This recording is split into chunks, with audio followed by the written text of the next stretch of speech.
What up, Dokkanners? Welcome back to Rami for another video on Dragon Ball Z Dokkan Battle. A lot of data download information to go over, so I'm just going to go through them real quick because I don't want this to go for too long. So let's just start with the elephant in the room. Global doesn't have any of this stuff yet. We don't even have any announcements for the units on Global, which is making people nervous, but listen, this is a joint celebration. It's going to happen. It's just a matter of time.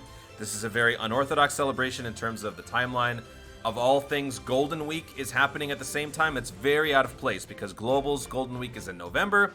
So there's a lot of moving pieces, a lot of things that people just aren't accustomed to. So don't freak out.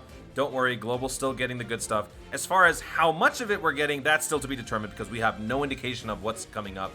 All we got in our news is that we're getting the new Super Battle Road, Extreme Super Battle Road category stages, and we're getting the joint Infinite Dragon Ball History thing. That's it. More stuff will come up soon. Just not yet. For the time being, we're going to talk about the JP news because it still pertains to Global, as it will be there either now or eventually. So we'll start with the stickers. Not the stickers, the support memories. So we're getting 2 support memories, courtesy of the story event, not revamps, but updates. The Metarildo Planet Metal Apple story event thing. And we're also getting, actually, let me just look it up. We're getting something, is it the STR? I think it's the STR Metarildo. So let's go find STR Rildo. Actually, wait, maybe it's this one. Is it this guy? He can be farmed from this. Oh my god! He's an SR. Yeah, he shows up here. So that's one story event. And then Baby Vegeta, you get his medals from this guy. This guy can be farmed from this guy. Oh my god. See, this is what's great about doing this on the fly. Sometimes you fail miserably. So these 2 story events are getting updates, all right?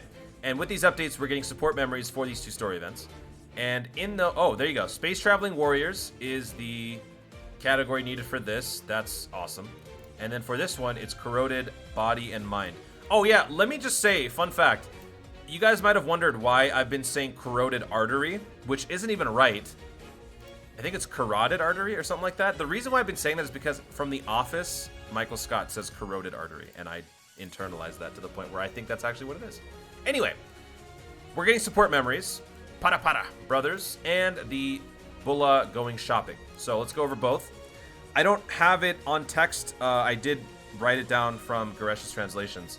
I don't know where it is off the top of my head. So for Bulla Shopping, it is an 85% increased chance for drops from events. So like if you jump into a story event with a full LR squad of Corroded Arteries, right? And you have a 200 something bonus chance, this 85% just enhances that. So that's good. It's just basically helping you expedite the farming process on story events. And then the other support memory effect is from the Para Para Bros.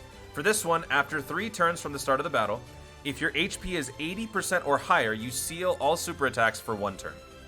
Simple.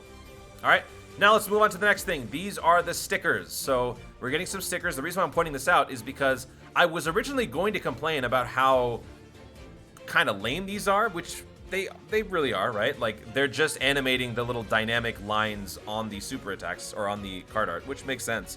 But just looking at them, it's just very uninspired, right? I was going to say that, but then I took a look at this guy, and he's kind of got this optical illusion effect going, which actually makes me like this one the most. This is my favorite. It seems like it's just off-center enough where, like, the wave is moving in a different fashion than it actually is. So I kind of like this one. So out of these sticker effects, I'm going to say this is my favorite. But now let's move into the meat and potatoes. So shout out to Dadago04 for all the updates on this. Also shout out to Garesh for the live translations we were having on the 5-9 stream. We've got 4 EZAs. We've also got 2 categories revealed. Where do the categories go? Are they here? Oh, here it is. Here are the categories. We've got the GT Heroes and the GT Villains. Bosses, sorry. GT Heroes, GT Villains. It could have all been one category, but they decided to go 2 specific separate ones, which is fine. This is basically Super GT. This is Extreme GT. Mind you, these are bosses, which is why the baby Gohan, Trunks, and Gotens aren't here. But that's also why these stupid little R Shenrons are here. When are we going to get some... We need to get like an LR of all the Shadow Dragons, because seeing these R units is driving me crazy. But yeah, I mean, obviously this category sucks just because it's very limited in scope. It makes sense. It's very clear and concise, so I like the category. When we get a good Dokkan Fest unit that unifies this category with a nice leader skill, like maybe a Super 17, maybe a fusion. This could be our first extreme fusion. Hellfighter 17, regular 17, combined into Super 17. That would be really, really nice. Or maybe we get a Baby Vegeta Dokkan Fest TUR or something like that. I'm up for either. And then this is the other one. I like both because they make sense. That's really all there is to it. I know a lot of people are saying I wish it could have just been GT, which I agree, but it's not, and whatever. What can you do? So those are the two categories. Let's go over the EZAs for all of these units, starting with B-Pan. This is amazing, and I'll tell you why. And I'll tell you why it could have been even more amazing, but they didn't because they wanted to save the game, I'm convinced.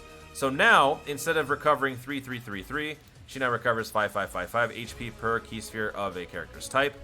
You'd never run this as a leader, but you might want to try it when you see what the rest of this unit can do.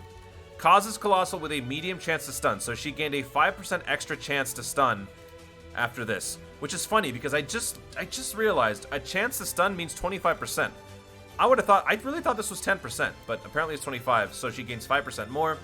The Ultra Super, this is where I was a little bit off with my guess. Greatly raises attack for 1 turn, causes Colossal with a medium chance to stun. So the only difference here is that she greatly raises attack, and that's really good because she basically heals you after all the damage you've dealt. 33% of it, in fact. High chance for key +3, plus an additional high chance for key +3, recovers 33% of the damage dealt, reduces damage by 55%. Now, she is guaranteed to tank 55%. So here's why I am very certain this is why they decided to not give this Pan a Mega Colossal multiplier. Because beforehand, I was really expecting this unit to get a Mega Colossal damage dealer here. Didn't happen. And the reason why it's not happening is because of this, I feel like. With this greatly raising of attack for 1 turn, adding that on top of the Mega Colossal multiplier, and the guaranteed tanking of 55%, theoretically, if you were to run 2 Pans, or even just 1, there might be a situation where you might achieve invincibility. Like a soft version of invincibility, because you would deal more damage, heal more, and get damaged less. I feel like that's potentially something along those lines is probably why they didn't give her a Mega Colossal, because I believe she's the only LR in the game that doesn't have a Mega Colossal multiplier. I think. I could be wrong, but let me know if you know of one that doesn't have it. But I feel like that's why, and I think that's fair, because this is huge. Now you don't have to pray for that tanking, it's just going to happen. This is a big change. If anything, this is probably the best part of it. Because all of this is still great. Like, as presently constructed, if her entire skill set was just like this alone makes her so much better. So, work on her links, max her out as much as possible. I know I'm going to do it because she's going to be very, very good and expect to see some showcases with her. Now let's go over the other ones. This is my next favorite, and I love this. I actually kind of rank these in terms of my favorite to least favorite EZAs. So, first favorite, obviously, Pan. Second is Mini Saiyaman. So this guy is now a youth lead, bona fide lead for free-to-play. Key +3, 77%, also an AGL sub-lead. Raises defense, causes supreme damage, and lowers defense. So this is the add-on that they've given.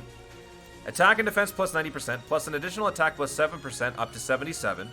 And chance of performing critical hit plus 7%, up to 49% with each attack performed. Launches an additional super attack with 3 or more key spheres. Launches an another additional super attack with 5 or more key spheres. Guaranteed crit at 7 or more key spheres. So now, if you pick up 7 key spheres, you're gonna do 3 super. No, you're gonna attack 3 times. 2 of them could potentially be additional super attacks. As you do that, each hit will be guaranteed crit. Each hit will also up your overall crit hit ratio, and each hit will also increase your attack. So all around, this guy is upgrading at a pretty high rate as you gain your defense. So this is making him actually a surprisingly decent attack force, not just a defensive tank. He's actually becoming a pretty decent attack force. So I expect to have some real fun with this guy in the Legendary Goku event. Before, he was always just a tank, right? Now he actually has some damage to give. So combining all of that with his lowering defense, I like it a lot. I like it a lot. Up next, Gyro. Dragon Ball Seekers, key +3, 77% for free-to-play. Also sub-lead for Int. Raises attack and defense for 1 turn, causes supreme damage, and seals. Very nice. Attack plus 70%, defense plus 70%. Key +2, attack and defense plus 70% again, and high chance of high chance of evading enemies' attack, including super attack, when there is a Hybrid Saiyans category ally on the team, which is probably going to be all the time, because if you look at the Dragon Ball Seekers category, most of them are Hybrid Saiyans, especially like the ones you're going to be running with, like the super side. or the Pure Saiyans. Actually, wait. What category is the LR Trio? Yeah, they're not going to have it, obviously. But yeah, you're probably, more often than not, going to be having this unit running with a hybrid Saiyan of some kind. Pan, Trunks, whoever. Dragon Ball Seekers category, allies, ki +3, attack and defense +40%. That is a huge improvement from before. Ki +2, attack and defense. I mean, this was pretty good too. But now, with this, and with the fact that he has a high chance to dodge while having a hybrid Saiyans on the team, it makes this unit a very good support. It's not just a support that will enhance your team, but be a liability.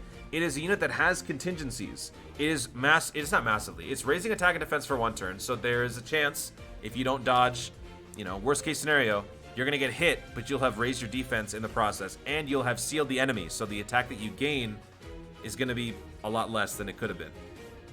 And then, of course, the dodge mechanic. So I do like this EZA a lot. He's a very technical support unit, and that makes me happy. Cool. And then lastly, the final EZA is, of course, the Grandpa Gohan and Pan. Kamehameha, ki +3, 77%. STR sub lead. Raises attack and defense for 1 turn, causes supreme damage to the enemy. I gotta be honest, I've never used this unit except for the one time that I rainbowed them. I might need to now because the attack is looking pretty good. Attack +100 when performing super attack. Great chance, so 70% chance of an additional attack +100%. Defense +50 up to 100% with each super attack performed, so just 2 super attacks. You're at 100%. Ki +3 plus an additional attack and defense +50 when there is another Goku's family category ally attacking in the same turn. And then, of course, recover with candy. So the damage potential for this unit is much higher running with a Goku's family. Gotta be honest, like I said, I just don't use the unit. I have no reason to, but I'll try it. Free-to-play is looking good, though. All of these guys are free-to-play, all of whom are getting substantial upgrades, and I am looking forward to some of the runs I'm going to be having with these units. Other than that, I'm pretty sure that's it. So like I said, this is all on JP right now. This is not on Global. Don't be alarmed. Global will get this eventually, whether it's during this whole celebration or later. At the very least, Global is at least getting the units. I'd like to think it's not just going to be the units. I really think it's going to be more. They're just not putting it out there on Global because they're taking care of JP first, you know, the golden child. Then they'll do all that stuff on Global when they have to. Timing is just weird. When things are combined, banner release timings are off. You know, a lot of things are very different. So don't freak out, guys. Just wait. Stay tuned. Follow me on Twitter. Follow Goresh on Twitter. Follow Dodigo on Twitter. Follow everybody on Twitter. And you will stay connected as to what's going on. And I will try to give you guys updates as well. Also, this. Let's just talk about this, all right? This is why I can't not call Goten slow plays. Look at this. And then look at this. I love slow plays, okay? This is incredible. This is the greatest thing ever. As far as the Taco Bell Goten story, I'm not too I don't know what the origin behind that is, but I don't care because all I care about is the fact that this Goten is now slow plays. So from here on out, if I'm calling Goten slow plays and you wonder why, look at this or maybe come back to this video. Or maybe go ask slow plays yourself. Why is he called Taco Bell Goten? Funny thing is, I love Taco Bell, so I hope this is something good. So yeah, that's it. Shout out to slow plays. Guys, thank you so much for watching. If you enjoyed the video, be sure to leave a like down below and let me know in the comments your thoughts on these EZAs. Do you like them? Do you not like them? What's your most hyped thing about all of this? Is it the categories? Is it the B-Pan? Is it the Mini Saiyaman? Let me know. And do you agree with my ranking? B-Pan first, Mini Saiyaman, Giru, Grandpa Gohan. That's the order for the EZAs in terms of hype. Let me know in the comments down below. Also, be sure to subscribe for more Dokkan content in the future. And click the notification bell so that you let YouTube know you want to see more of my stuff. Do it! Thanks again. Stay tuned. And always remember to Dokkan responsibly. I want to go get some Taco Bell now.